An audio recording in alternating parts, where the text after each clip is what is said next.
Radio صدائے حریت جموں کشمیر سے سنیے تازہ خبریں۔ ہیومن رائٹس واچ کے ڈائریکٹر ایڈوکیسی ایشیا جان سیفٹن نے مقبوضہ کشمیر کی موجودہ صورتحال پر سخت تشویش ظاہر کرتے ہوئے کہا ہے کہ مقبوضہ کشمیر اور بھارت میں انسانی حقوق شدید خطرے میں ہیں۔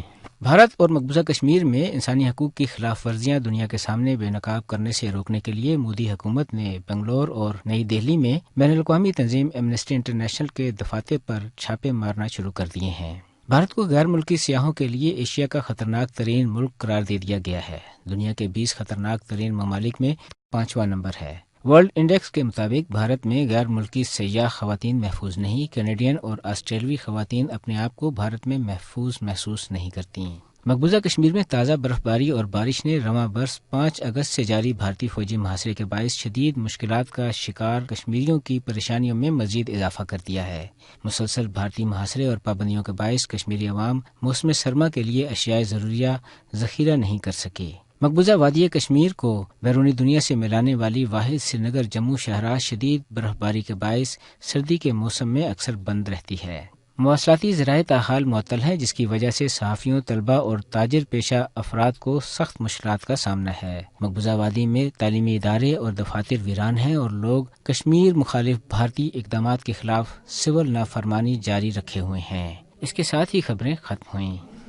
بھارت میں ہندوتوا کے پجاریوں نے اپنے توسیع پسندانہ عزائم کی تکمیل کے لیے جہاں 80 لاکھ سے زائد کشمیریوں کو گزشتہ 104 روز سے محصور کر رکھا ہے، وہاں بھارتی مظالم کے خلاف آواز اٹھانے والے اداروں اور انصاف پسند لوگوں کو بھی مختلف بہانوں سے ہراساں کیا جا رہا ہے۔ انسانی حقوق کی عالمی تنظیم ایمنسٹی انٹرنیشنل کے دفاتر پر چھاپوں اور عملے کو ہراساں کرنا بھی بھارت کی اس شرانگیز پالیسی کا حصہ ہے۔ اس حوالے سے سنتے ہیں جموں کشمیر پیپلز موومنٹ کے وائس چیئرمین اور حریت کانفرنس آزاد کشمیر شاخ کے رہنما عبد المجید ملک کی گفتگو۔ ہندوستان اس وقت سارے قوانین جو ہیں ان کو پاؤں تلے روند کے کشمیریوں پر ظلم ڈھا رہا ہے۔ جو کوئی حق کی بات کرتا ہے ہندوستان اس کو بھی اپنی گرفت میں لپیٹتا ہے۔ ایمنسٹی انٹرنیشنل کی رپورٹ کے بعد اس کا جب چہرہ بے نقاب ہو گیا ہے، اس کا ظلم سامنے آ گیا ہے، اس کی مکاری سامنے آ گئی ہے، اور پھر ہندوستان نے ایمنسٹی انٹرنیشنل کا آفس جو ہے، دفاتر جو ہے وہاں ریڈ کیا ہے۔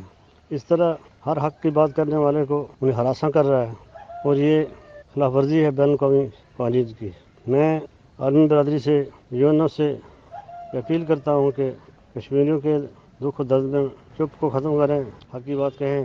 حق اور سچ کو نہ ہی شکست دی جا سکتی ہے اور نہ ہی زیادہ دیر تک اس کو چھپایا جا سکتا ہے۔ یہ بات جتنی جلدی بھارت سمجھے اتنا ہی اس کے لیے بہتر ہے۔